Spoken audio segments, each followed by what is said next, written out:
अज्ञानतिमिरान्धस्य ज्ञानाञ्जनशलाकया चक्षुरुन्मिलितं येन तस्मै श्रीगुरवे नमः। श्रीचैतन्यमनोभीष्टं स्थापितं येन भूतले स्वयं रूपः कदा मह्यं ददाति स्वपदान्तिकम्।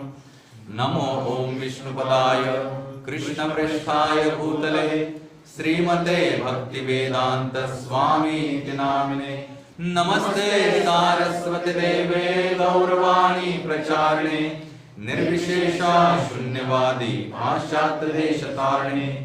वाञ्छाकल्पतरुभ्यश्च कृपा सिन्धुभ्यैव च पतितानां पावनेभ्यो वैष्णवेभ्यो नमो नमः।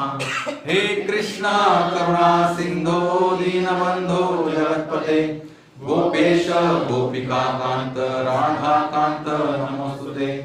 तप्त कांचन गौरांगी राधे वृंदावनेश्वरी वृषभानुसुते देवी प्रणमामि हरिप्रिये। जय श्री कृष्ण चैतन्य प्रभु नित्यानंद श्री अद्वैत गदाधर श्रीवासदि गौर भक्तवृंद। हरे कृष्णा कृष्णा कृष्णा हरे हरे, हरे राम राम राम हरे हरे।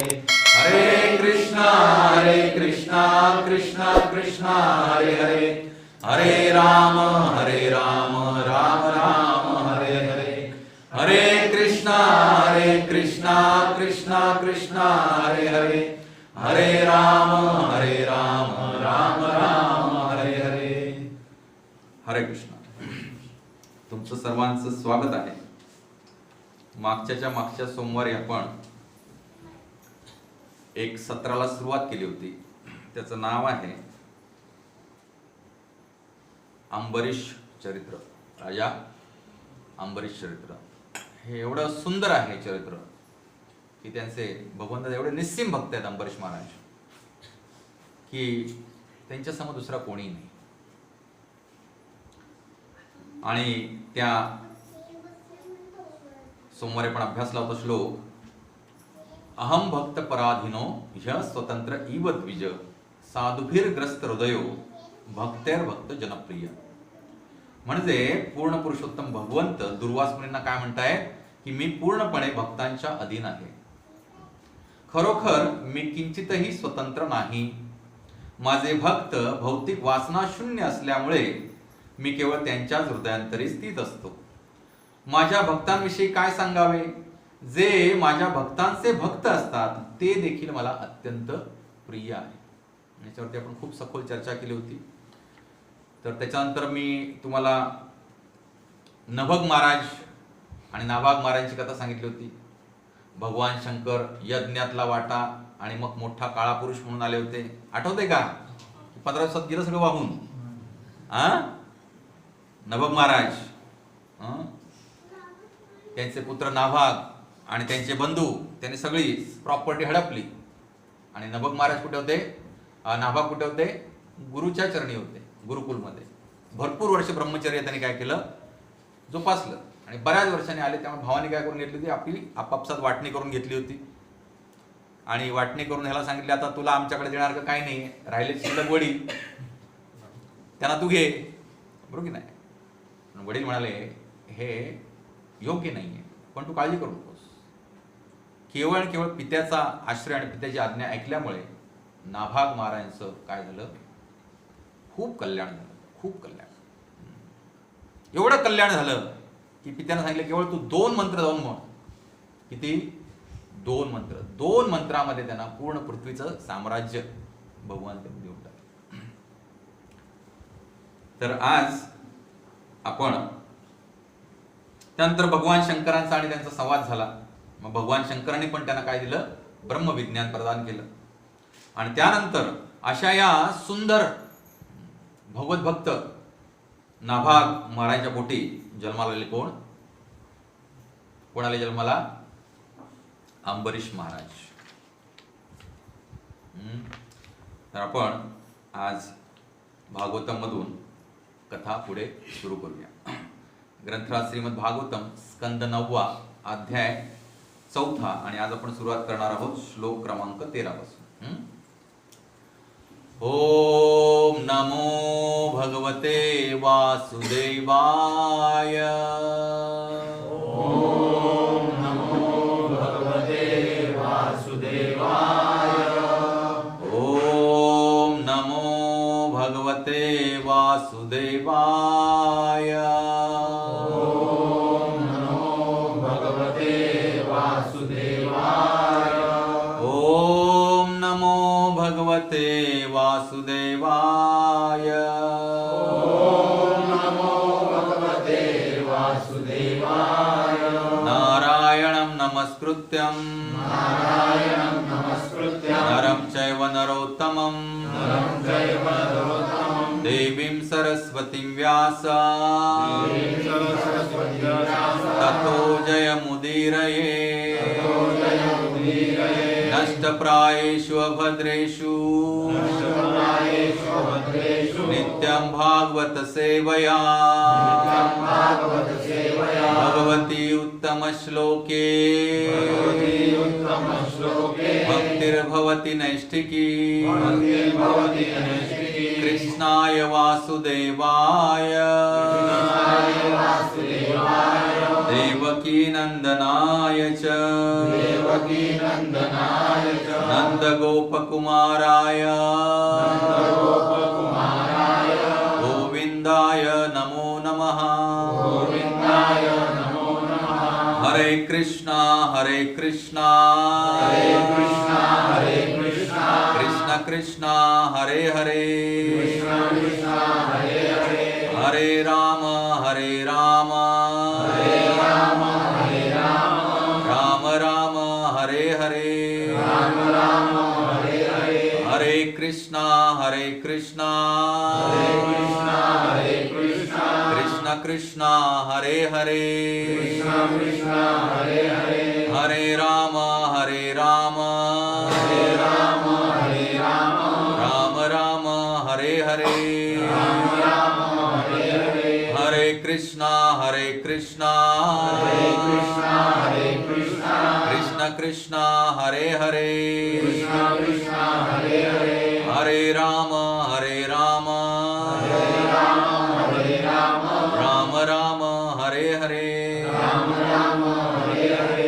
ग्रंथराज श्रीमद् भागवतम की जय.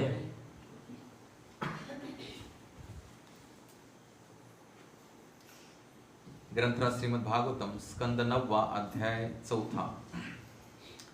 नाभागादंबर्षो भून्महा नाभागदंबर्षो भून् महाभागवत कृति महाभागवत कृति नास्पृशद् ब्रह्मशापोऽपि नास्पृशद् ब्रह्मशापोऽपि यं न प्रतिहत क्वचित् वन्नातिपातास्ति. नाभागादंबर्षो नाभागादंबर्षो भून्महाभागवतः कृति महाभागवतकृति नास्पृशद् ब्रह्मशापोऽपि नास्पृशद् ब्रह्मशापोऽपि यं न प्रतिहत क्वचित् वन्नातिपातास्ति. नाभागदंबर्षो भून्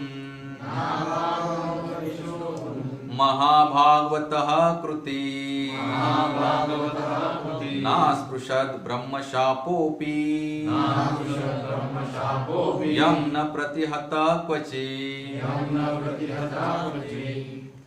नाभागात नाभागात नाभागापासून नाभागापासून अंबरीषः अंबरीषः अंबरीष महाराज अंबरीष महाराज अभूतः अभूतः जन्मले जन्मले महाभागवतः महाभागवतः महाभागवत महाभागवत भक्त भक्त कृति कृति प्रख्यात प्रख्यात न अस्पृशत न संशय स्पर्शही करू शकला नाही. स्पर्शही करू शकला नाही. ब्रह्मशापः अपि ब्रह्मशापःअपि ब्राह्मणाचा शापही ब्राह्मणाचा शापही यम यम अंबरीष महाराजांना अंबरीष महाराजांना न न नाही नाही प्रतिहत प्रतिहत अपयशी अपयशी क्वचित क्वचित कोणत्याही काळी. कोणत्याही काळी.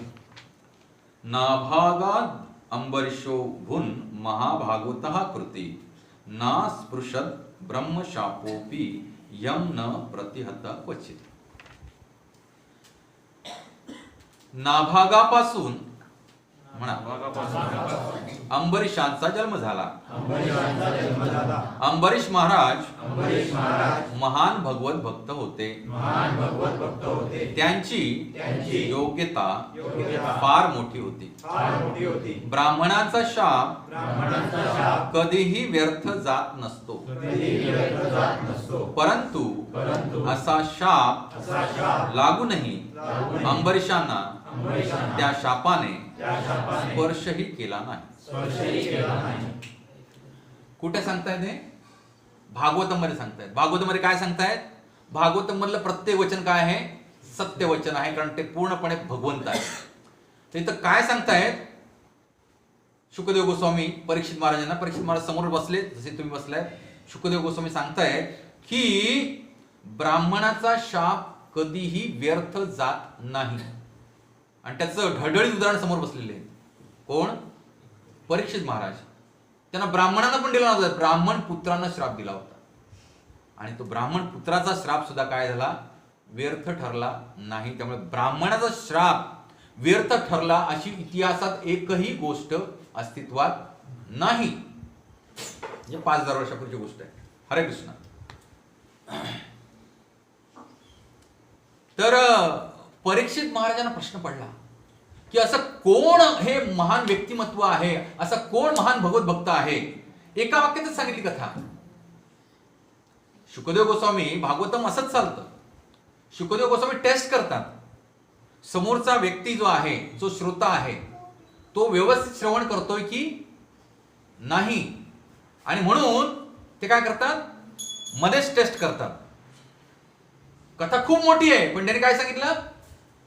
एकाच श्लोकामध्ये सांगितलं की नाभाग पुत्र जे आहेत ते अंबरीश महाराज आहेत. आणि ते कोण आहेत? महान भागवत आहेत. आणि असे महान भागवत आहेत की त्यांना ब्राह्मणांना साक्षात श्राप दिला होता. कोणी? दुर्वास मुनी.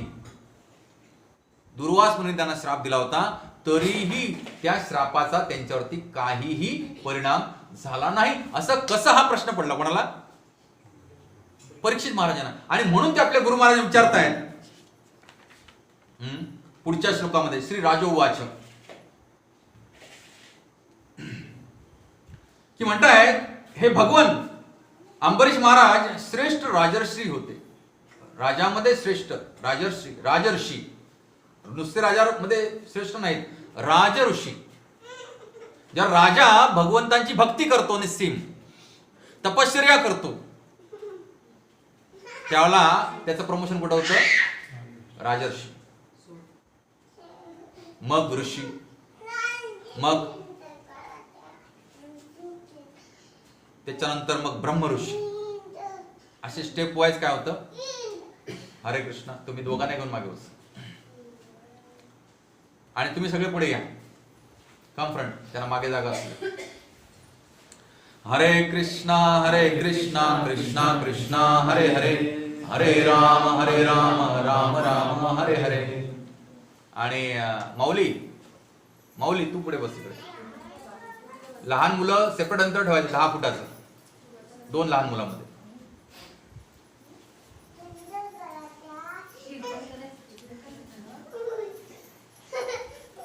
तर शास्त्रामध्ये वर्णन आलंय 12 महाजनांचं. कोण? 12 महाजन. तर हे महाजन म्हणजे असे व्यक्ती आहेत, असे भक्त आहेत भगवंतांचे, की ते सदैव भगवंतांच्या भक्तीमध्ये तल्लीन असतात. पूर्ण ज्ञानामध्ये ते काय आहेत? रत आहेत. लिव्ह हिम. माताजी हरी बोल, माताजी हरी बोल. त्याला सोडा तुम्ही तुमची काळजी घ्या. तर त्यांची नावं आपण पाहूया आणि तुम्ही पाठ करून ठेवली पाहिजे त्यांची नावं. 12 महाजनांची नावं, बरोबर की नाही? कोण आहेत? सगळ्यात पहिले ब्रह्माजी. कोण आहेत? रिपीट करा. मग त्यांचे पुत्र नारद मुनी. मग त्यांचे परत पुत्र ब्रह्माजींचे कोण? शिवजी. मग भगवंतांचे साक्षात अवतार कपिल देव. कोण? कपिल मुनी. माता देवहूतीच्या उदरी ज्यांनी जन्म घेतला आणि सांख्य योगाचं निरूपण केलं ते कोण? कपिल देव, कपिल मुनी. त्याच्यानंतर मनूमध्ये स्वयंभुव मनू. कोण? स्वयंभुव मनू. नीट लक्षात ठेवा, मी पुन्हा रिपीट करायला सांगणार तुम्हाला. त्याच्यानंतर मग प्रल्हाद महाराज, मग जनक महाराज, माता सीतेचे वडील, मग भीष्म महादेव, भीष्म पितामह भीष्म, महाभारतात पितामह भीष्म.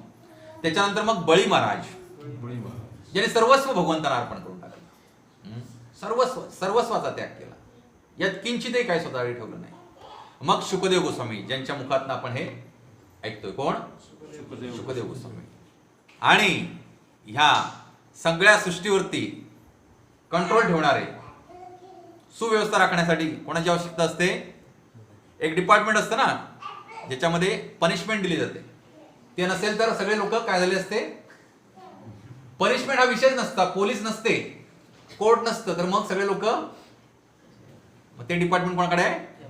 यमराज. तर मी पुन्हा रिपीट करतो.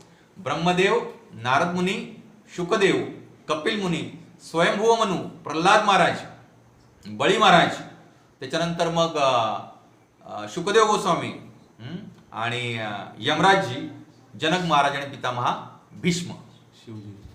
शिवजी कितले? मग शिवजी झाले. हो, पुन्हा रिपीट करूया आपण सगळ्यांनी. ब्रह्मदेव, नारद मुनी, शिवजी, सनक कुमार आदी, हे मग असे राहिलं होतं. कपिल देव, स्वयंभुव मनू, प्रल्हाद महाराज, जनक, भीष्म पितामह, बळी महाराज, शुकदेव, यमराज. आता लक्षात ठेवायला सोपं आहे बघा. ब्रह्माजींपासून सुरू केल्यानंतर पुढचे 3 आहेत ते ब्रह्माजींचेच पुत्र आहेत. कोण कोण? नारद मुनी, शिवजी आणि सनकादी कुमार. त्याच्यानंतर कपिल मुनी हे साक्षात भगवंतच आहेत. त्यानंतर स्वयंभू मनू, जे ह्या सृष्टीचं काय करतात? पूर्ण राज्य सांभाळतात. त्याच्यानंतर मग भक्त येत आहेत पुढे. कोण आहेत? प्रल्हाद महाराज, सर्वश्रेष्ठ भक्त. मग जनक महाराज, ते तर महान भगवंतचे भक्त आहेत, जनक महाराज. आणि त्याच्यानंतर भीष्म पितामह, त्याच्यानंतर मग बळी महाराज, शुकदेव गोस्वामी आणि यमराज. लास्टला यमराज लक्षात ठेवा. राहील लक्षात? 12 पैकी 7, 8, 10 तरी लक्षात राहतील. व्हेरी गुड, कायम लक्षात ठेवा. तर परीक्षित महाराज प्रश्न पडला की असं कोणतं हे व्यक्तिमत्व आहे, एवढं महान भागवत कोण आहे की ज्यांना काय झालंय? ब्राह्मणांचा श्राप पण लागला नाही. मी तर साक्षात परिरक्षित म्हणजे परमेश्वरापासून रक्षण केलेला आईच्या उदरामध्ये, ज्यांनी परमेश्वर मला दर्शन दिलं असा महाभाग्यवान व्यक्ती आहे, असं ते स्वतःला समजायचे नाहीत. नम्र होते, ते महान भगवंताचे भक्त होते. आणि तरी पण मला ब्राह्मणाचा श्राप काय भोगावा लागतोय. किंबहुना परीक्षित महाराजांकडे पण ती पॉवर होती की ते ब्राह्मणाचा श्राप उलटून लावू शकले असते. पण जसं चित्रकेतू महाराजांनी माता पार्वतीचा श्राप शिरसावंदी मानला, तसं परीक्षित महाराजांनी काय म्हणलं? हा जो ब्राह्मणाचा श्राप होता तो शिरसावंदी मानला. आपल्याच कर्माचं काहीतरी फळ असेल म्हणून आपल्याला भेटलंय आणि याच्यातून काहीतरी चांगलं. आणि सर्व वस्त्र, राजवैभव परित्याग करून, साधू वस्त्र धारण करून जाऊन बसले गंगा किनारी. आणि तिथे भगवंतांच्या कृपेने, अहेतुकी कृपेने कोण प्रकट झाले? शुकदेव गोस्वामी प्रकट झाले. आणि बघा का आश्चर्य वाटतंय ह्यांना, परीक्षित महाराजांना? कारण परीक्षित महाराज सुद्धा पृथ्वीचे कोण होते? चक्रवर्ती सम्राट होते. कोण होते? चक्रवर्ती सम्राट होते. आणि इथं अंबरीश महाराज, त्यांना काय म्हटलंय? महाभागवत म्हटलंय. स्पष्ट शब्द आहे, भून महाभागवत. अंबरीश महाराजांना नाभागात अंबरीशो भून महाभागवत, महाभागवत म्हटलंय. मग हे राजा असून एवढे महान भक्त कसे काय झाले? ह्याच्या श्रवणाची काय उत्कंठा कोणाला लागली? परीक्षित महाराजांना लागली. आणि म्हणून जे पूर्ण इतिहास एका वाक्यात सांगितला होता कोणी त्यांच्या गुरूंनी, तर त्यांनी प्रश्न विचारला आपल्या गुरूंना. This is sign of that the श्रोता इज अलर्ट. श्रोता जो आहे काय, तो झपकी मारत नाही. झपकी मारायची नाहीये प्रवचनामध्ये. झपकी मारली की महत्वाचा मुद्दा एकच श्लोकात बोलले होते. त्यांनी जर पृष्ठा केली नसती, प्रश्न नाही विचारला होता, श्री राजोवाच नाही झालं असतं, तर पुढचं सगळं जे सुंदर एवढं आहे ते कथन झालं नसतं. तर श्री राजोवाच, परीक्षित महाराज म्हणाले आता इथं की हे भगवन, आपल्या गुरूंना भगवन म्हणून संबोधत आहेत शुकदेव गोस्वामींना. माझे गुरु महाराज सुद्धा श्रील प्रभुपादांना काय संबोधायचे? आपल्या गुरु महाराजांना भगवन म्हणून संबोधायचे. प्रभुपादांना ते काय म्हणायचे? भगवन म्हणायचे. हे भगवन अंबरीश महाराज श्रेष्ठ राजर्षी होते, राजा ऋषी होते, धैर्यवान होते, विद्वान होते. नुसतेच राजर्षी नाही, धैर्यवान होते, विद्वान होते. इथं ह्या श्लोकामध्ये धीमत हा शब्द आलाय. धी म्हणजे बुद्धी आणि मत म्हणजे मती. आणि अशी मती, धी म्हणजे उत्कृष्ट बुद्धी. आता उत्कृष्ट बुद्धी कशाला म्हणायची? ज्याची बुद्धी केवळ आणि केवळ भगवान श्री हरीच्या चरण कमलांशी विराजमान आहे आणि त्याची बुद्धी 24 तास केवळ भगवंतांचं भजन कीर्तनामध्ये रत आहे आणि ज्याला जीवनाचं सार कळलेलं आहे की भगवान श्रीकृष्णांच्या चरणांचं आश्रय ग्रहण करणे हेच जीवनाचं ध्येय आहे, मनुष्य जीवनाचं. अशा प्रकारची बुद्धीला काय म्हटलंय? धीमता म्हटलंय. नुसतेच विद्वान नव्हते पंडित, त्यांना उच्च कोटीची बुद्धी होती. उच्च कोटीची बुद्धी. ती बुद्धी म्हणजे भगवान श्रीकृष्णांना तत्वतः जाणणे आणि त्याची बुद्धी असणे म्हणजेच काय? उच्च कोटीची बुद्धी. अशा प्रकारची उच्च कोटीची बुद्धी कोणाला होती? अंबरीश महाराजांना होती. त्यांचे चारित्र्य श्रेष्ठ आहे. परीक्षित महाराज सांगतायत, मला त्यांचे आख्यान श्रवण करण्याची इच्छा आहे.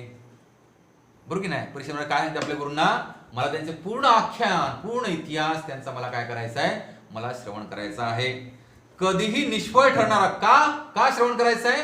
कधीही निष्फळ न ठरणारा, ना प्राभूत यत्र निर्मुक्तो ब्रह्मदंडो दुरत्तया.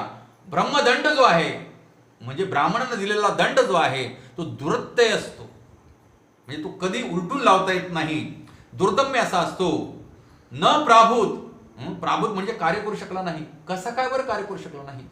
असा हा दुरत्य ब्रह्मदंड जो आहे तो कसा काय त्यांच्यावरती कार्य करू शकला नाही. कधी निष्फळ न ठरणारा ब्रह्मशाप त्यांना स्पर्शही करू शकला नाही. ही किती आश्चर्यकारक घटना आहे. त्यामुळे गुरु महाराज कृपा करा माझ्यावरती आणि मला हे पूर्ण आख्यान अंबरीश महाराजांचं काय करा? मला कथन करा, मला ऐकण्याची इच्छा आहे. त्यावेळेला मग गुरुदेव सांगतायत, श्री शुकवाच अंबरीशो महाभागः सप्तद्वीपवतीं महिम् अव्ययां च श्रियं लब्ध्वा विभवं चातुलं भुवि मेनेति दुर्लभं पुंसा सर्वतत् स्वप्न संस्तुतं विद्वान विभव निर्वाणं तमो विशति यत्पुमान्. खूप सुंदर वर्णन केलेलं आहे याच्यामध्ये. अंबरीशो महाभाग, महाभाग म्हणजे भगवंतांचा महान भक्त. शुकदेव गोस्वामी सांगतायत कोण होता? सप्तद्वीपवतीं महिम. ह्या पूर्ण सृष्टीचा कोण होता? राजा होता. सप्तद्वीप म्हणजे पूर्ण 7 द्वीपांची ही जी पृथ्वी बनलेली आहे त्याचा कोण होता? अंबरीश राजा होते. महाभाग्यवान होते. आणि सप्तद्वीपवतीं महिम, महिम म्हणजे ही धरणी माता. बघा शास्त्रामध्ये किती सुंदर वर्णन आहे. आणि आपण आज मॉडर्न सायन्स पाश्चात्य देशातल्या लोकांचा अनुभवतो आणि त्याचं म्हणतो ते बेस्ट सायन्स आहे. अरे त्या मूर्खांना माहित पण नव्हतं 400 वर्षापूर्वी की पृथ्वीचे किती खंड आहेत. बरोबर की नाही? पृथ्वी गोल आहे हे पण त्यांना माहित नव्हतं. पण आपल्या शास्त्रामध्ये अनादी काळापासून सांगितले पृथ्वी 7 द्वीपांपासून बनलेली आहे. किती खंड आहे? 7 खंड. आणि पृथ्वी गोल आहे, भूगोल. आणि ह्या सगळ्याला जंबूद्वीप म्हणतात. किती महान शास्त्र आहे आपलं. असंच अंधश्रद्धेनं काय विश्वास ठेवण्याची गरज नाहीये. प्रत्येक गोष्टीचे ठोकताळे आहेत आणि एवढं परफेक्ट वर्णन आहे प्रत्येक गोष्टीचं की जे कुठेही मिळणार नाही. तर शुकदेव गोस्वामी म्हणाले अंबरीश महाराज हे महाभाग्यशाली असून सप्तद्वीपांसहित संपूर्ण पृथ्वीचे चक्रवर्ती सम्राट होते. वारसा हक्काने मिळाला त्यांना, कारण नाभाग पित्याच्या कृपेने काय झाले? चक्रवर्ती सम्राट झाले. हरे कृष्ण. हरे कृष्णा कृष्णा कृष्णा हरे हरे, हरे राम राम राम हरे हरे. अंबरीश महाराज पित्याच्या कृपेने काय झाले? चक्रवर्ती सम्राट झाले. पुढे येऊन घ्या माताजी, पुढे या. आणि वारसा हक्कानं कोणाकडे आली सत्ता? अंबरीश महाराजांकडे, कारण त्यांचे पुत्र. आणि त्यामुळे ते सुद्धा कर्तृत्ववान होते, महाभयानक कर्तृत्ववान होते. हरे कृष्ण.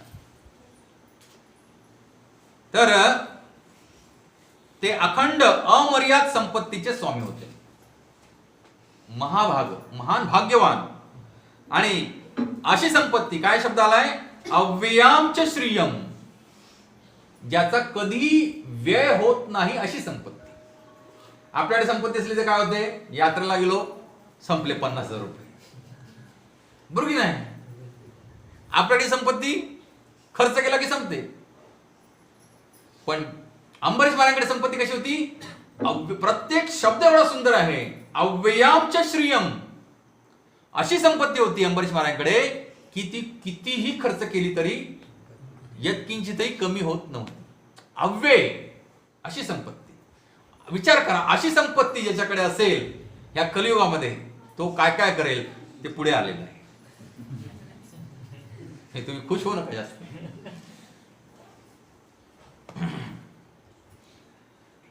तर ते अखंड अमर्याद संपत्तीचे स्वामी होते. ते अत्यंत दुर्लभ पद प्राप्त करूनही अंबरीश त्याला तुच्छ मानत होते. एवढं अत्यंत दुर्लभ पद, पूर्ण पृथ्वीचे चक्रवर्ती सम्राट आणि सगळे राजे त्यांचे कोण? मांडलिक. एवढं अत्यंत दुर्लभ पद प्राप्त करून सुद्धा ते अंबरीश त्या ह्या वैभवाला काय म्हणत होते? तुच्छ मानत होते. लब्ध्वा विभम चातुलम भुवी. कारण हे अमर्याद असं ऐश्वर्य या पृथ्वी तलावरचं प्राप्त करून सुद्धा, लब्ध्वा म्हणजे प्राप्त, का म्हणत होते बघा? मेनेती दुर्लभम पुंसा सर्व तत् स्वप्न संस्तुतम. काय म्हणतायत? हे जे सगळं ऐश्वर्य जे आहे ते स्वप्नातील ऐश्वर्याप्रमाणे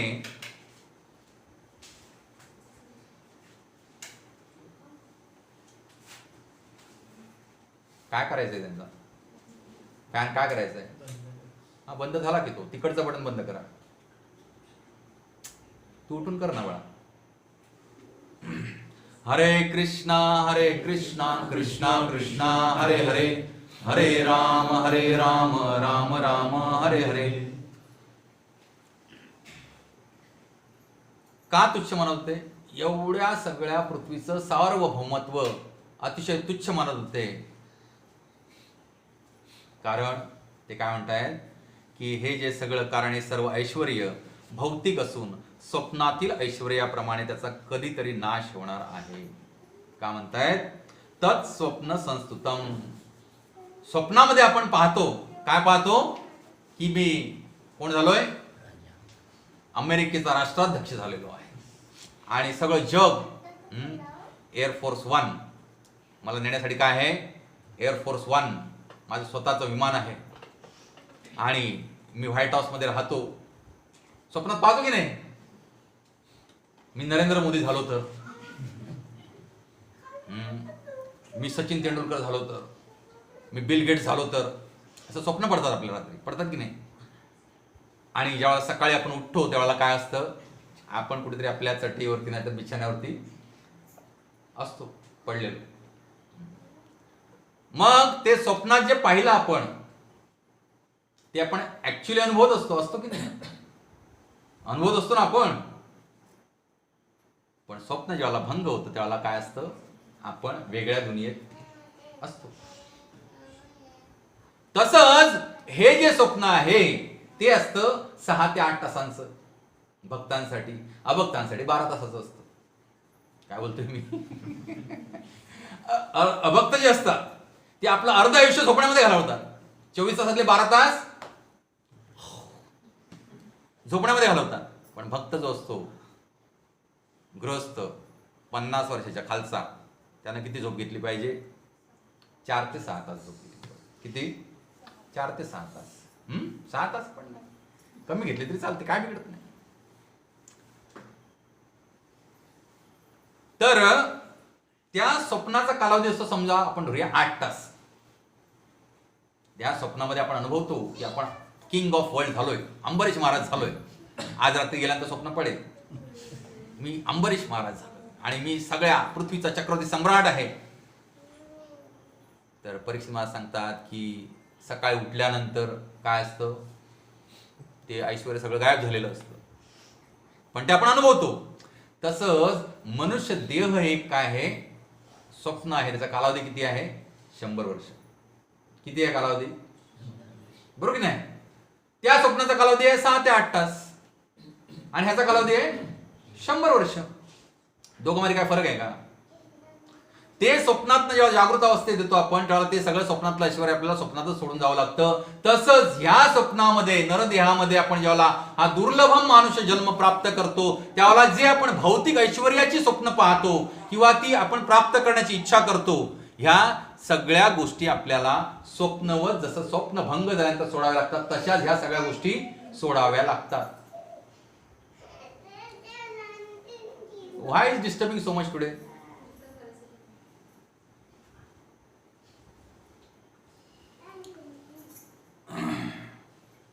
बरोबर, त्याला सार कळलेलं आहे. लक्षात ना, हे सगळ्याचं सारच ते आहे. भगवंतांचं कीर्तन करायचं 24 तास, कीर्तनीय सदाहरी. हरे कृष्णा कृष्ण कृष्ण हरे हरे, हरे राम राम राम हरे हरे. तर पुढे काय सांगताय? विद्वान विभव निर्वाणम तमो विशती यत् पुमान. की हे जे स्वप्नवत वाटणारं संपत्ती असते, जे आपण गोळा करतो आयुष्यभर, ते आपल्याला ज्याला ह्या स्वप्नाचा भंग होतो, म्हणजे ज्यावेळा मृत्यूचा क्षण जवळ येतो, त्यावेळेला स्वप्नातल्या ऐश्वर्यासारखं आपल्याला हे सुद्धा काय सोडून जायला पाहिजे, कारण हे भौतिक आहे. आणि याची त्यांना जाणीव होती, ह्याची खरोखर जाणीव होती. हे ऐकणं आणि ह्याची जाणीव असणं ह्याच्यामध्ये फरक आहे. आलं लक्षात? हे ऐकणं आणि ह्याची जाणीव असणं ह्याच्यामध्ये खूप फरक आहे. आता पुढे सांगताय, कोण बरं अशा ऐश्वर्याची कामना करेल? कोण कामना करेल? अभक्त. कारण त्याला जाणीव नसते ना, हे स्वप्नवत आहे. कोण कामना करेल? अभक्त कामना करेल. आणि जो अभक्त जो आहे तो अशा ऐश्वर्याची प्राप्ती करतो आणि तो अधिकाधिक तमोगुणी होतो, याचे त्यांना ज्ञान होते. कशाचं ज्ञान होतं? जो अभक्त आहे तो अशा इंद्रियांनी प्राप्त होणाऱ्या सुखांच्या मागे पळतो. वेगवेगळे गॅजेट्स, वेगवेगळी प्रॉपर्टी, वेगवेगळे संसाधनं, नोकर चाकर, हे ते, ह्या सगळ्याच्या मागे पळतो आणि त्याला वाटतं I will be the king and I am the king of universe, आणि मी काय मसाज राहणार आहे. आणि अशांची गच्छंती कुठे होते? तमोगुणात होते म्हणतात. तमोगुणामध्ये होते म्हणजे काय? ह्यांना मृत्यूनंतर चुकूनही स्वर्गवास भेटत नाही. हे कुठे जातात सगळे धनवान लोक? कुठे जातात धनवान लोक? एकच पुरी आहे त्यांच्यासाठी, यमपुरी. कोणती पुरी आहे? यमपुरी. का असू नये बघा, बघूया. ज्याच्याकडे धन अधिक मात्रेमध्ये झालेला आहे आणि जो भक्त नाही आहे, तो त्या धनाचा वापर कशासाठी करणार आहे? नशापान करणे, बरोबर की नाही? दारू पिणे, ड्रग्ज घेणे, सिगरेट ओढणे, तंबाखू, गुटखा, हे तर खूप खालचं झालं. गांजा, चरस, अफीम. अनेक पशूंची कोणती हृदयामध्ये दया न ठेवता स्वतःच्या जिभेचे चोचले प्राप्त करण्यासाठी, पुरवण्यासाठी तो काय करणार आहे? कित्येक प्राण्याची हत्या करणार आहे, बरोबर की नाही? गरीबाकडे पैसे नसतात, तो बिचारा राशनिंग कार्डवरती जातो आणि 2 रुपयावाले तांदूळ आणि डाळ घेऊन येतो. तो ते 10 रुपयाची नोट घेऊन चिकन शॉप आणि मटन शॉप मध्ये जाऊ शकतो का? दर दिवशी उठून जाऊ शकतो का? अभक्त असेल तर तो पण जातो, महिन्याभराचे पैसे 4 साठवतो आणि आठवड्यातला वार ठरलेला असतो, बुधवार रविवार काहीतरी साजरा करायचा. त्यामुळे हे बघा, भक्त बनल्याशिवाय काही साध्य होणार नाही. जोपर्यंत आपण भक्त बनत नाही भगवंतांचे, तोपर्यंत आपण ह्या सगळ्यातनं बाहेर येणार नाही. इथे स्पष्ट सांगितलंय की धनवान व्यक्तीला स्वर्ग चुकूनही मिळणार नाही. आणि त्याच्या स्पष्टीकरणामध्ये पुढे गुरु महाराज सांगतात, शास्त्रामध्ये असं वर्णन आहे पुराणामध्ये, की एक वेळ सुईच्या छिद्रातनं हत्ती किंवा उंट आरपार जाईल, पण असा धनवान व्यक्ती जो अभक्त आहे तो चुकूनही स्वर्गामध्ये जाऊ शकणार नाही. कुठे जाईल तो? अगणित पापच करतोय ना तो आपल्या धनाच्या आधारे. अहंकार झालाय, मद वाढलाय आणि एवढी अगणित पाप करतो की त्याला नरकाशिवाय दुसरा मार्ग कोणताही नाही. आणि ह्याची जाणीव तत्वतः कोणाला होती? परीक्षित महाराजांना होती. आणि जी जाणीव असल्यामुळे संपूर्ण त्रैलोक्याचे स्वामी होते ते ह्या पृथ्वीतलाचे. आणि तरी ते पुढे म्हणतायत पुढच्या श्लोकामध्ये, वासुदेवे भगवती तद्भक्तेषु च साधुषु प्राप्तो भावम परम विश्वम येनेदम लोष्ट्रवत स्मृतम. आता अंबरीश महाराज काय भाव आहे त्यांच्या हृदयामध्ये हे शुकदेव गोस्वामी विदित करून सांगतायत. काय सांगतायत? वासुदेवे भगवती तद्भक्तेषु च साधुषु, की अंबरीश महाराजांनी आपलं पूर्ण हृदय जे आहे हे महान भगवत भक्त होते आणि ते पूर्ण पुरुषोत्तम भगवान वासुदेव तसेच साधू असलेल्या त्यांच्या भक्तांचेही भक्त होते. काय? साधुषु. नुसते भगवंतांचे भक्त होते असे नाही, वासुदेवे भगवती, त्यांचे महान भगवत होते भगवंतांचे. आणि तद भक्तेषु म्हणजे वासुदेव भगवंतांच्या भक्तांचे, आणि च साधुषु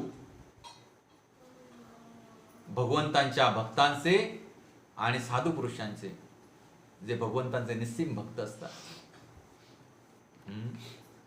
यांचे कोण होते? भक्त होते अंबरीश महाराज. या भक्तिभावामुळे ते अखिल विश्वाला मातीच्या ढेकळाप्रमाणे तुच्छ मानित असत. का? या भक्तिभावामुळे केवळ त्यांच्या हृदयामध्ये भगवान श्रीकृष्णांप्रती भक्तिभाव जागृत झाला होता आणि ते जन्मतःच महाभागवत होते. आणि त्यांना ह्या सृष्टीचं भौतिक ऐश्वर्याचं सगळं गुपित कळलं होतं. आणि म्हणूनच ते या संपूर्ण ऐश्वर्याला, भौतिक ऐश्वर्याला काय म्हणत होते? येनेदम इदम लोष्ट्रवत. लोष्ट्रवत म्हणजे मातीच्या ढेकळाप्रमाणे शूद्र. तुकाराम महाराज पण आपल्या एका अभंगात सांगतात शिवाजी महाराजांना, तुमचे येर वित्त धन मज मृत्तिके समान. काय सांगतात शिवाजी महाराजांना? शिवाजी महाराज नजराणा पाठवली होती त्यांना. कंठी मिरवा तुळशी व्रत करा एकादशी. तुमचे येर वित्त धन हे जे पाठवलाय सगळा नजराणा जो आहे ना, that is just like a mud. हे माझ्याकडे मृत्तिके समान, माती समान आहे. मज मृत्तिके समान. मज ही एक आस म्हणवा हरीचे दास. मला एकच आस आहे. काय? हरीचा दास मला बनायची आस आहे, बस. बाकी काही आस नाहीये. आणि तसाच भाव कुठे आहे? इथे अंबरीश महाराजांच्या हृदयी आहे. आणि त्यामुळे ते ह्या सगळ्या ऐश्वर्याला, जरी बघा किती कठीण आहे ते, किती कठीण आहे. आपल्याकडे 1000, 2000, लाखभर, 10 लाख करोड रुपये असतील तर आपला प्रयत्न असतो ते कसे डबल होतील. काय प्रयत्न असतो?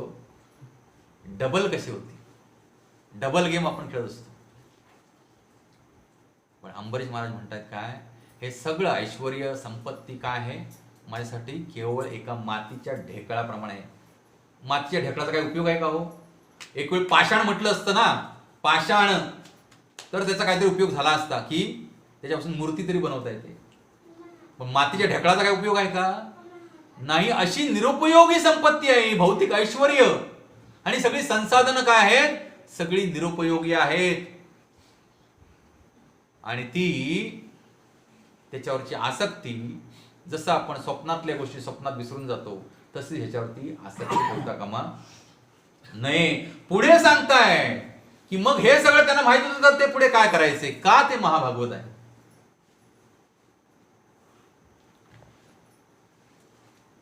सवय मनः कृष्ण पदारविंदयो वर्चांसी वैकुंठ गुणानुवर्णने करौ हरेर मंदिर मार्जनादिषु श्रुतिं चकाराच्युत कथोदय. काय सांगताय, सवय मना कृष्ण पदारविंदयो. मन कुठे लावलंय त्याने आपलं, कृष्ण पदारविंदयो, भगवान श्री कृष्णांच्या चरण कमलांशी. पदारविंदयो, त्यांचं मन त्यांनी स्वतःचं लावलेलं आहे. आणि भगवान श्री कृष्णांचे चरण कमल,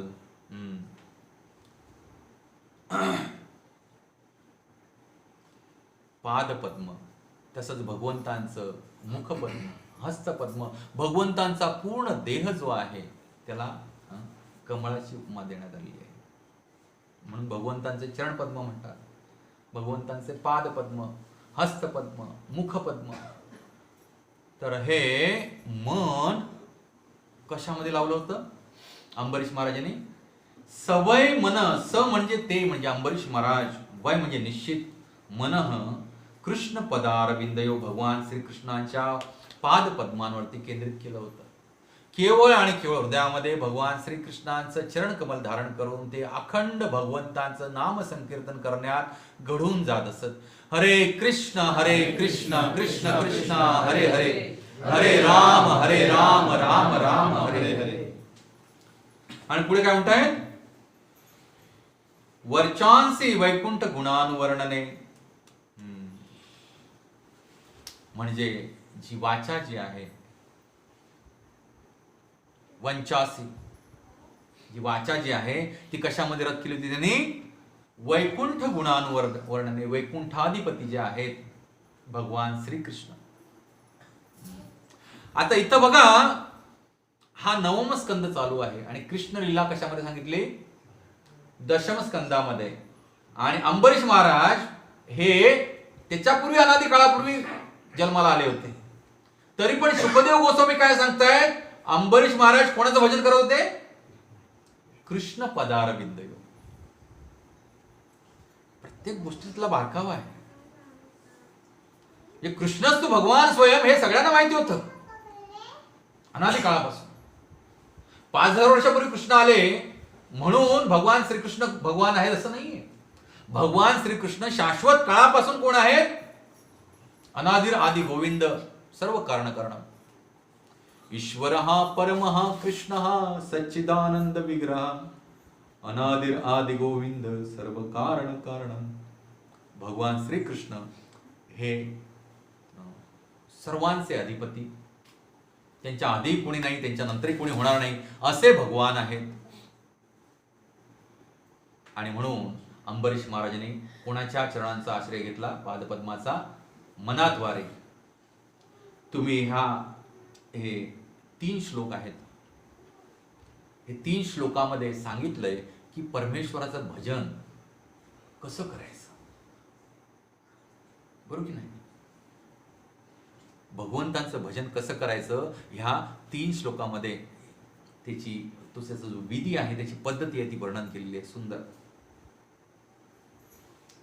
आणि वाचन काय करायचे, भगवान श्रीहरींच्या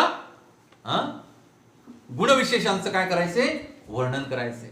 जो दिसेल त्याला, जो भेटला, राजा होते मग त्यांचे मंत्री, संत्री, शिपाई, पत्न्या, राण्या ज्या कोण असतील त्या सगळ्यांना सदैव काय करायचे, वैकुंठाधिपती यांचं गुणांवर्णन करत राहायचे. म्हणजे वाचेद्वारे केवळ आणि केवळ हरिकथा बाहेर पडायची.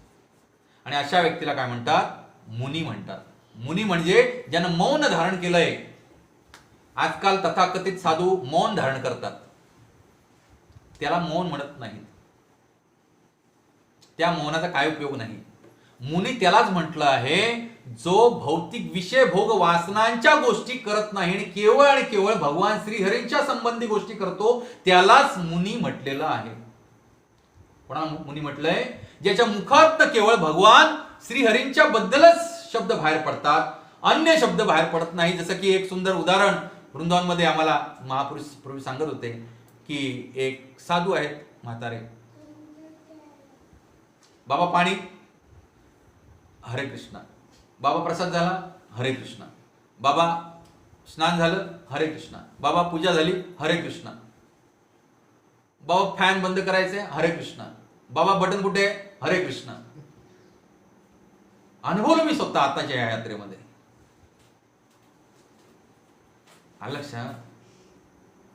काय गरज आहे का पॉइंट आउट करायची? हरे कृष्णा, हरे कृष्णा, उठता बसता हरे कृष्णा, झोपता हरे कृष्णा, बस हरे कृष्णा, हरे कृष्ण कृष्ण कृष्ण हरे हरे, हरे राम राम राम हरे हरे. या वाचेचा गुणच मत आहे ती म्हणजे भगवंतांच्या सेवेमध्ये लावली पाहिजे. पुढे काय सांगताय? करौ हरेर मर्दिन मंदिर मार्जनादिषु श्रुतिं चकाराच्युत सत्कथौदये. जे कर कमल आहेत, जे हात आहेत, आता हे राजा आहेत पहा, पण भगवान श्रीकृष्णांचं मंदिराचं मार्जन, झाडू पोछा सगळं साफसूफ करणं स्वतः करायचे. असं म्हणले नाहीत मी राजा आहे, माझ्या हाताखाली हजारो गडी आहेत, सेवक आहेत, माझ्या एवढ्या पत्नी आहेत. तर काय करायचे? भगवान हरींच्या मंदिराचं मार्जन काय करायचे? अंबरीश महाराज स्वतः करायचे. करो हरेर मंदिर मार्जनादिषु इत्यादी जी कामं आहेत, मंदिराचं मार्जन करणं, हे सगळं स्वतः करायचे स्वतःच्या हाताने. आणि श्रुतीम, आता कानाचा भाग आला बघा. आपण काय काय भाग बघितले? पहिलं मन पाहिलं, ते भगवान श्री हरींचं चरण कमल धारण केले त्यांनी मनामध्ये. मग काय पाहिलं? वाचा पाहिली. मग वाचेद्वारे ते काय करतायत? सदैव भगवंतांचं गुणानुवर्णन करतायत. त्याच्यानंतर आपण आता पाहतोय हात, कराने काय करतायत? ते भगवंतांची सेवा करतायत, मंदिर मार्जनाची सेवा करतायत.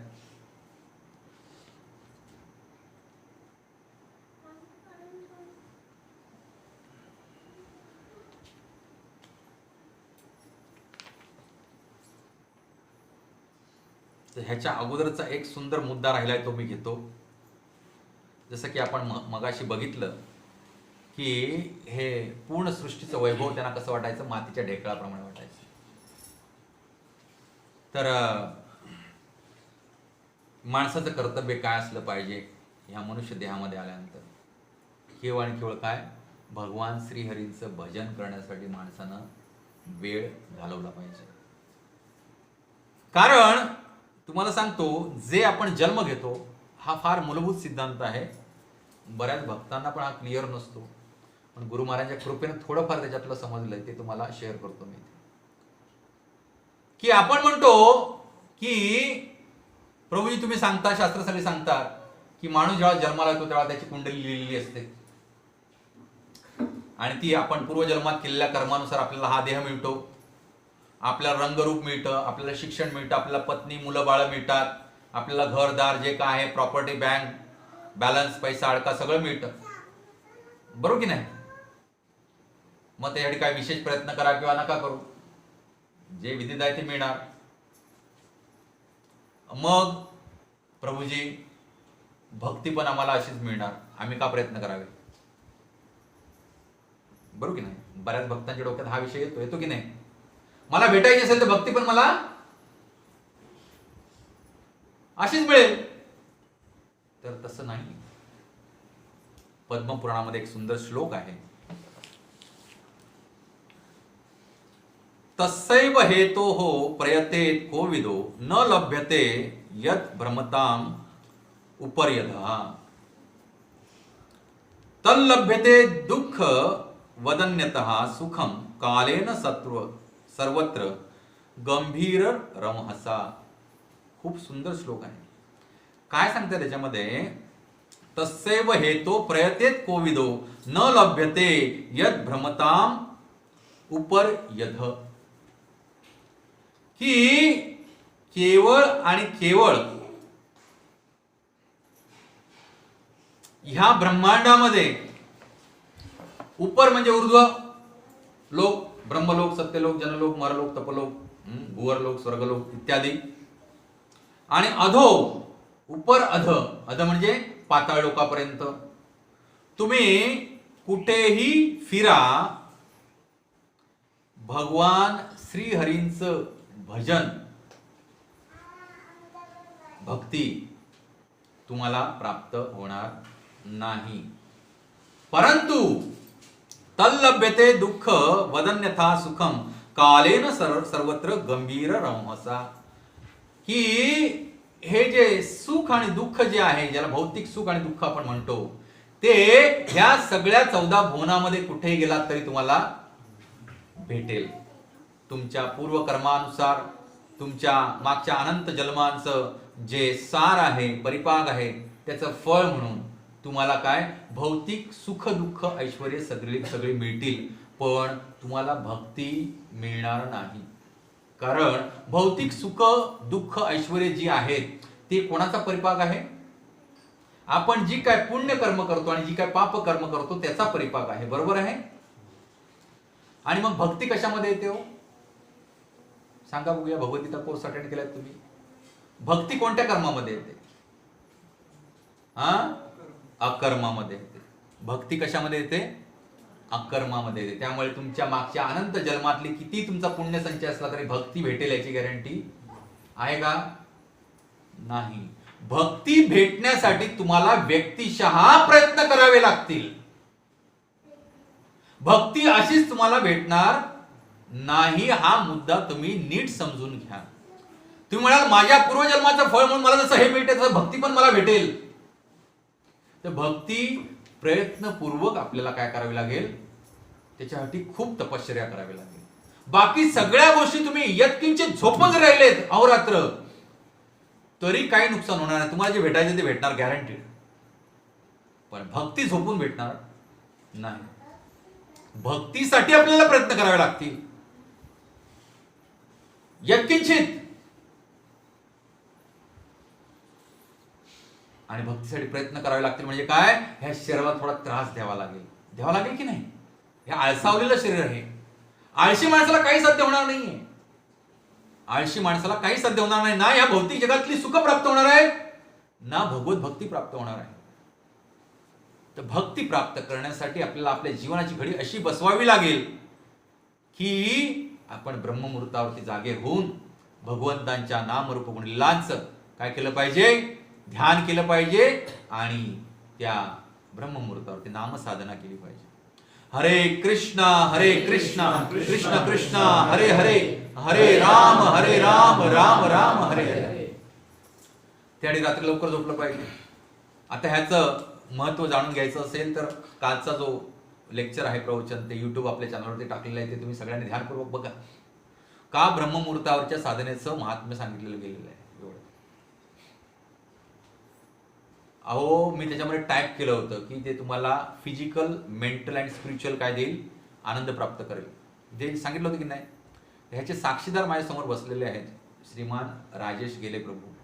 तर ते माझं नेहमी ब्लड शुगर टेस्ट करत असतात. तर हे आम्ही 3-4 वर्षापूर्वी करत होतो आणि आता पुन्हा आम्ही चालू केलंय 4 दिवसापासून. किती राजेश प्रभूजी? ब्रह्ममुहूर्तावर उठून साधना चालू करायचं किती दिवसापासून चालू केलंय? 4 दिवस झाले. आणि हे ज्या वेळेला आम्ही करत नव्हतो त्यावेळेला राजेश प्रभूजी माझी ब्लड शुगर लेवल किती येत होती हो? फास्टिंग सुद्धा अबोव 180. बरोबर? आणि 4 दिवसांनी मला स्वतःलाच जाणवलं वेगळं काहीतरी. आज म्हणजे पहिल्याच दिवसापासून जाणवलं. मी ते टाकलं होतं पण ग्रुपवरती की that I am feeling very ecstatic. बरोबर की नाही? राजेश प्रभूजी आज फास्टिंग तुम्ही केला, आज किती आली? 114. किती आली? 114. 114. खोटं नाहीये सगळं. फार महात्म्य आहे. मी हे माझं उदाहरण दिलं स्वतःच. माझी शुगरच कंट्रोल होत नाही आणि एवढे सगळे व्याप आहेत आणि रात्रंदिवस जागरण करायचं तरी पण ठरवलं, संकल्प केला. वृंदावन यात्रेला गेलो होते. यांना दोघांना सांगितलं मी, यात्रा म्हणजे केवळ जाऊन धामाचं दर्शन नाहीये. यात्रा म्हणजे असं काहीतरी आपण निश्चय करायचा, प्रार्थना करायची धामामध्ये जाऊन की हे राधाराणी, हे कृष्ण, हे वैष्णवजन, हे आचार्यजन, की मला आशीर्वाद द्या की मी असा काहीतरी संकल्प करेन माझ्या आयुष्यात आणि मी तो दृढपणे काय करेन? पालन करेन. आणि तिथेच ट्रेनमध्ये येताना मी यांना सांगितलं की उद्यापासून आपण हा संकल्प करायचा आणि त्यानुसार कार्य करायचं आहे. 4 दिवस झाले राव, तेवढंच खातोय पितोय. आणि तुम्हाला सांगतो 4 दिवसामध्ये रोज रात्री मला 2 वाजता, 2:30 वाजता, 3 वाजता कॉल येतो. असा नाही की मी तुमच्यासारखा झोपलोय मोबाईल स्विच ऑफ करून त्याच्यात सांगितल्यासारखं. 2, 2:30, 3 वाजता कॉल येऊन सुद्धा मी 3:55च्या अलार्मला पुन्हा उठून बसतो. एवढं अगाध महात्म्य आहे त्याचं. जर तुम्ही केले हे आयुष्यात ना, मी सांगतो तुमचं आयुष्य पूर्ण बदलून जाईल. ही जी वास्तू उभी राहिली, ही वास्तू, मी कफल्लक भिकारी व्यक्ती आहे, कोट्यावधींची वास्तू. ह्या स्थानावरती मी मागची 3 वर्ष, एकटं जंगल होतं इथं, महाभयानक जंगल होतं, बिबट्या येऊन राहायचं इथं, तिट्यावरती इथं मागे. 3:45 वाजता मी स्कूटी बाहेर काढायचो हॉस्पिटलमधनं आणि ती स्कूटी घेऊन एकटा इथं यायचो. त्या जंगलामध्ये एक फक्त खुर्ची ठेवली होती मी, माती होती फक्त इथे. आणि 3 वर्ष मी ब्रह्ममुहूर्तावरती येऊन इथं 6 वाजेपर्यंत नामस्मरण करायचो. मी का सांगतोय तुम्हाला? तुम्हाला जर भौतिक ऐश्वर्य प्राप्त करायचं असेल तर त्याच्यामध्ये मी काही व्हिडिओ टाकले, त्याच्यामध्ये स्पष्ट सांगितलंय की जगातले सर्वश्रेष्ठ शक्तिमान लोक, विद्वान लोक हे सगळे ब्रह्ममुहूर्तावरती उठतात. मग तो बिल गेट्स असू दे, की मार्क झुकरबर्ग असू दे, किंवा अजून कोणी असू दे. आपले पंतप्रधान 3:30 वाजता उठतात. अहो, खूप ताकद आहे आणि ताकद मी अनुभवली. त्यावेळेला पण अनुभवायचो म्हणून मी यायचो एकटा इकडे. कोणी नसायचं इकडं, भीती नाही वाटायची कसली. प्लेजर काढायचो, गाडी स्कूटी, आणि रात्रीचा यायचो इथे 4 वाजता नामस्मरण करत बसायचो. आणि त्या नामस्मरणाचा परिपाक म्हणून आज सुंदर भगवंतांनी इथं मंदिर उभं केलं. आणि आज तुम्हाला इथं बसून भगवंत दर्शन देतात, हरिकथा श्रवण करण्याची संधी मिळते. त्या आणि त्या ब्रह्ममुहूर्तावर केलेल्या नामस्मरणाचा हा परिपाक आहे. केवळ आणि केवळ 1 लाख रुपये माझ्या बँकेत होते आणि त्यांचं नाव घेऊन मी चालू केलं होतं. आणि केवळ 1.5 वर्षामध्ये पूर्ण वास्तू उभी राहिली. बिल्डर लोक ज्यांच्याकडे एवढे फंड्स असतात त्यांना सुद्धा एवढी मोठी वास्तू उभी करायला किती वर्ष लागतात प्रभूजी? 3, 4, 5, 6 वर्ष लागतात. ही बाजूची आमच्या बिल्डिंग 22 फ्लॅटची बिल्डिंग आहे. 8 वर्ष झाली तरी याचं काम पूर्ण होत नाहीये. 2012 मध्ये काम चालू केलं. अजूनही लाईटचे मीटर नाही सेपरेट. एका मीटरवरती पूर्ण फ्लॅट 2222 फ्लॅट लाईट भोगतात. लिफ्ट बसवले नाही, काय नाही, काही नाही. सांगायचं तात्पर्य काय? तुमच्या हृदयामध्ये ज्या काही इच्छा असतील, भले त्या सुप्त असतील, ऐश्वर्य प्राप्तीच्या असतील, आरोग्याच्या असतील, भगवत भक्ती प्राप्त करायची असतील, मानसिक सुकून, जे की सगळ्यात दुर्मिळ आहे गोष्ट, मनाची शांती सगळ्यात दुर्मिळ गोष्ट आहे, ती सुद्धा ह्या ब्रह्ममुहूर्ताच्या साधनेनं शक्य आहे, सहज शक्य आहे.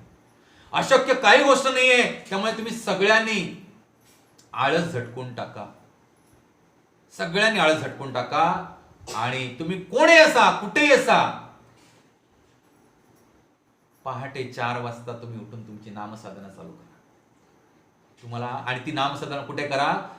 तुमचा कॉन्टॅक्ट ह्या पृथ्वीच्या पर्यावरणाशी आला पाहिजे. बेडरूम मधल्या कार्बन डायऑक्साईड युक्त हवेशी नाही. कशाशी आला पाहिजे? हे कुठे रेज असतात सगळे? ओपन पर्यावरणामध्ये. नासानं शोध लावलाय, निसेंट ऑक्सिजन नावाचा एक प्रकार आहे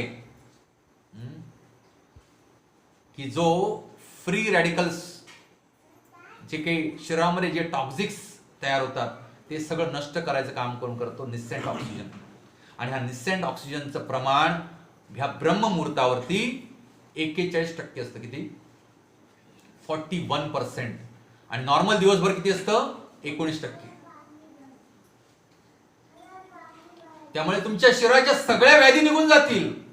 तुमच्या इच्छा, ज्या मनोकामना ज्या आहेत त्या पूर्ण होतील. मी गॅरंटी देतो. तुम्ही साधना चालू करा.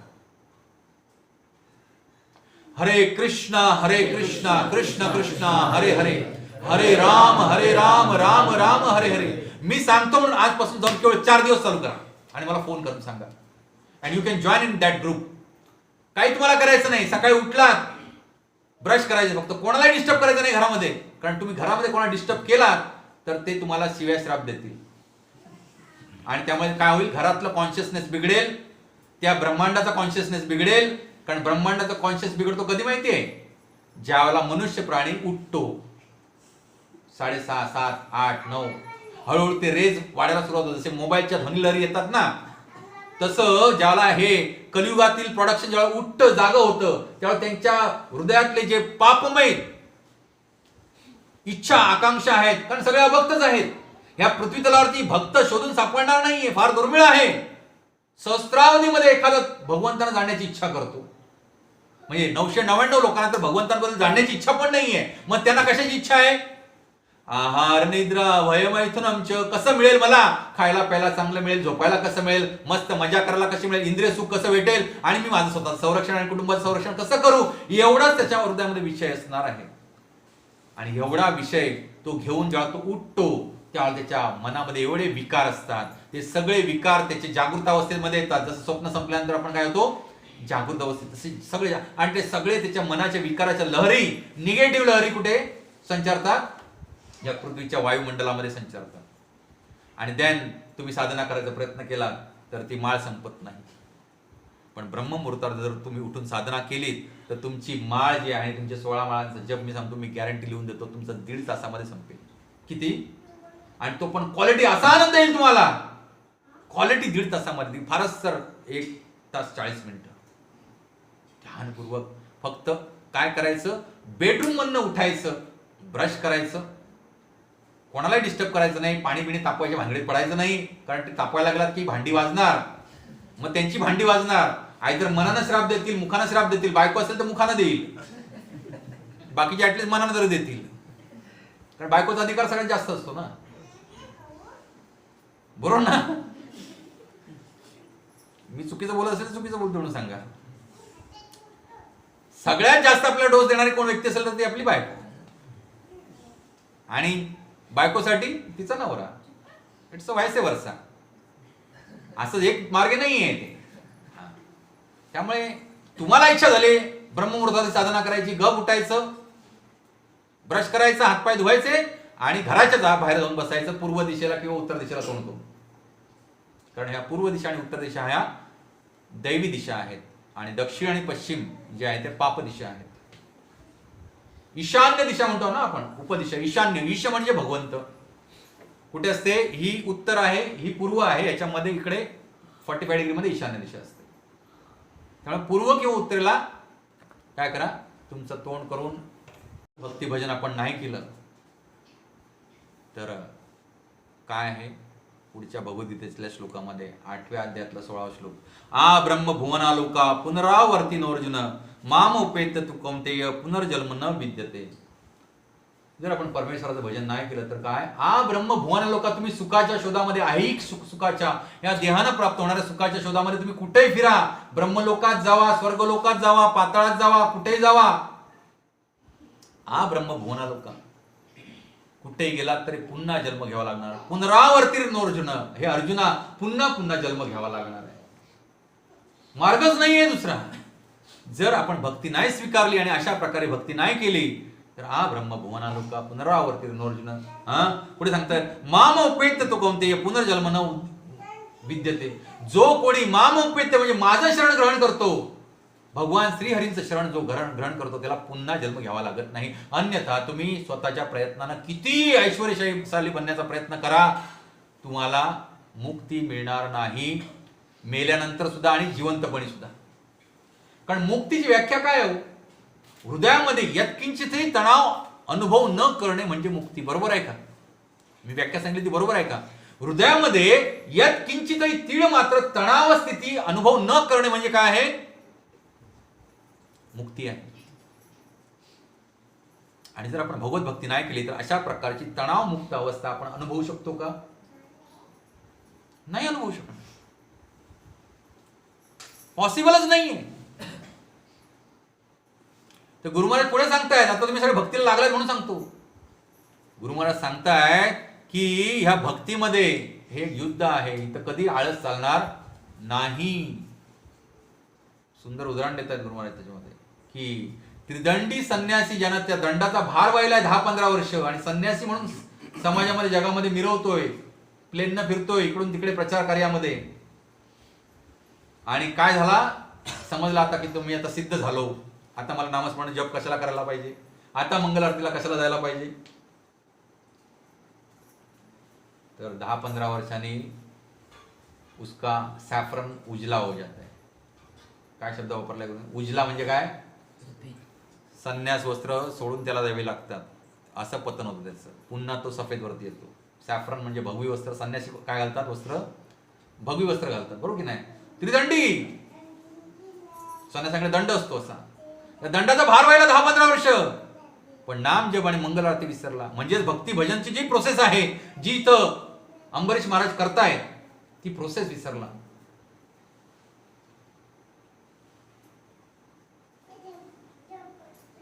तर संन्यासाचं पतन होऊ शकतं. मग आपण काय गोष्ट त्यामुळे आपण फार अलर्ट राहिलं पाहिजे. कारण भक्ती ही आपल्याला पूर्वजन्माच्या पुण्याने भेटणार नाही, बिलकुल नाही. ते अकर्म आहे, त्यामुळे कर्माचा सिद्धांत त्याला लागू पडत नाही. भक्तिमय कर्म ज्याला काय म्हटलंय? अकर्म. म्हणजे भगवान श्रीहरींच्या प्रित्यर्थ केलेलं जे काय कर्म आहे ते अकर्म. त्याचं फळ भोगण्यासाठी आपल्याला जन्म घ्यावा लागत नाही, म्हणून त्याला अकर्म म्हटलंय. अन्यथा बाकी जी काय आपण गोष्टी करतो, भले तुम्ही पाप कर्म करा किंवा पुण्य कर्म करा, तुम्हाला पुन्हा पुन्हा जन्म घ्यावा लागतो त्याचं फळ भोगण्यासाठी. आणि ह्या जन्मात तुम्ही भक्ती नाही केलात, म्हणलात मी असंच जगेन, तर ठीक आहे, तुमच्या पूर्व संचितानुसार तुम्हाला जन्मातलं सगळं मिळेल, जे काय आहे ते चांगलं वाईट सुख दुःख मिळेल, पण भक्ती मिळणार नाही. भक्ती प्राप्त करण्यासाठी आपल्याला काय करणं गरजेचं आहे? स्वतःचे वैयक्तिक प्रयत्न गरजेचे आहेत.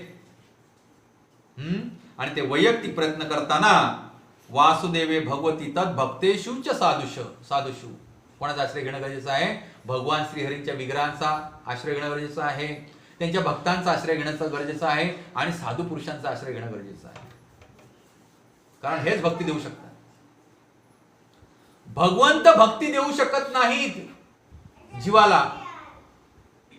काय बोलतोय मी? भगवंत भक्ती देऊ शकत नाही जीवाला. कारण भगवंतांना भक्ती म्हणजे काय हेच माहित नाही. त्यांच्याकडे त्याचा अकाउंट 0 आहे. भगवंत स्वतःची भक्ती स्वतः बरं कशी करतील सांगा बघूया. भगवंत आहेत, ते स्वतःचीच भक्ती स्वतः कशी करतील? मग ते स्वतःची भक्ती स्वतः करू शकत नाही, तर त्यांच्याकडे भक्तीचा साठा असणार का तुम्हाला देण्यासाठी? असेल का प्रभूजी? नाही. भक्ती तुम्हाला कोण देऊ शकतो? भगवंताचा भक्तच देऊ शकतो. भगवंत एवढेच करू शकतात. जर भगवंताला तुम्ही प्रार्थना केलात की हे भगवंताला भक्ती द्या, तर भगवंत काय करतील? अशी अरेंजमेंट करतील की तुमच्या जीवनामध्ये त्यांचा निस्सीम भक्त पाठवतील. ही कृपा आहे भगवंताची. भगवंत डायरेक्ट भक्ती कोणालाही देऊ शकत नाही, कारण त्यांच्याकडे भक्ती नाहीच आहे, बरोबर की नाही? त्यांच्याकडे भक्ती नाहीये. ते कोणाकडे पाठवतील तुम्हाला? किंवा तुमच्या आयुष्यात असं पडेल जसं की परीक्षित महाराजांना इच्छा झाली, माझं आता जीवन मला समर्पित करायचंय. मग भगवंताने अरेंजमेंट केली. कोणाला पाठवलं? शुकदेव गोस्वामींना पाठवलं. भगवंतांचे निस्सीम भक्त, महाभागवत, 12 महाजनांपैकी एक. आणि मग असा जो आहे तुमच्या जीवनामध्ये साधू येणार आहे, गुरु येणार आहे, तो इन रिटर्न तुम्हाला काय देईल? भगवंत प्राप्त करून देईल. भक्ती प्राप्त करण्याचा मार्ग हा आहे. डायरेक्ट भगवंतांकडे भक्ती मागितला तर ती भक्ती मिळणार नाही, कारण भगवंताकडे भक्ती नाहीच आहे. भगवंत कफल्लक आहे, त्यांचा अकाउंट 0 आहे. आणि हे अनुभवण्यासाठी हे भक्ताला एवढा आनंद का होतो? माझ्या भक्तीमध्ये असा तो भाव विभोर होतो, लोटपोट होतो, रडतो काय, अष्टसात्विक भाव प्रकट करतो काय, आणि हे मला आनंद का उपभोगता येत नाही? व्हाय राधाराणी सो मच एक्स्टॅटिक. गोपी एवढ्या काय एक्स्टॅटिक आहेत, राधाराणी एवढ्या काय एक्स्टॅटिक आहेत? हा भगवंतांना प्रश्न पडतो की हे असा कोणता आनंद अनुभवताय? त्यांना कळून चुकतं की हे माझ्या भक्तीचा आनंद अनुभव. मग मला भक्ती प्राप्त पाहिजे, मला पण हा आनंद अनुभवायचा आहे. भगवंत पण कुठेतरी इथं अपूर्ण आहे. मग तो भक्तीचा आनंद प्राप्त करण्यासाठी भगवंत ठरवतात की नाही, मला सुद्धा भक्त बनलं पाहिजे, मला भक्त बनून बघितलं पाहिजे कसा मी तो आनंद अनुभवू. एवढा जो दिव्य आनंद आहे जो मी आजपर्यंत अनुभवला नाहीये. मी पूर्ण पुरुषोत्तम भगवंत आहे, तरी पण त्या आनंदापासून मी वंचित आहे. मग तो आनंद कसा अनुभवू? मग त्या कारणासाठी मग राधा भाव घेऊन भगवंत या कलियुगामध्ये प्रकट झाले. भगवत भक्ताच्या रूपामध्ये प्रकट झाले. स्वतः साक्षात भगवान श्रीकृष्ण भक्त रूप स्वरूपकम भक्तावतारम भक्ताख्यम नमामि भक्त शक्तिकम. भक्ताच्या रूपामध्ये का आले, प्रकट झाले? कारण त्यांना तो भक्तीचा आनंद पूर्ण पुरुषोत्तम ह्या रूपामध्ये अनुभवता येत नव्हता. आणि असे प्रकट झाले की त्यांनी भक्ती केवळ भगवंताचा भक्त देऊ शकतो हे ब्रीद वाक्य या चैतन्य लीलेमध्ये असं केलं की पूर्ण विश्वाला पूर्ण विश्वाला त्यांनी भक्तिमय करून टाकलं. केवळ एक भक्त प्रभुपाद, संत तुकाराम, जर एखाद्यानं सुद्धा हा हृदयामध्ये जर हे तत्वता जाणलं, कृष्ण तत्वज्ञान, तर तो एक पुरेसा आहे व्यक्ती पूर्ण जगाला दिशा दाखवण्यासाठी.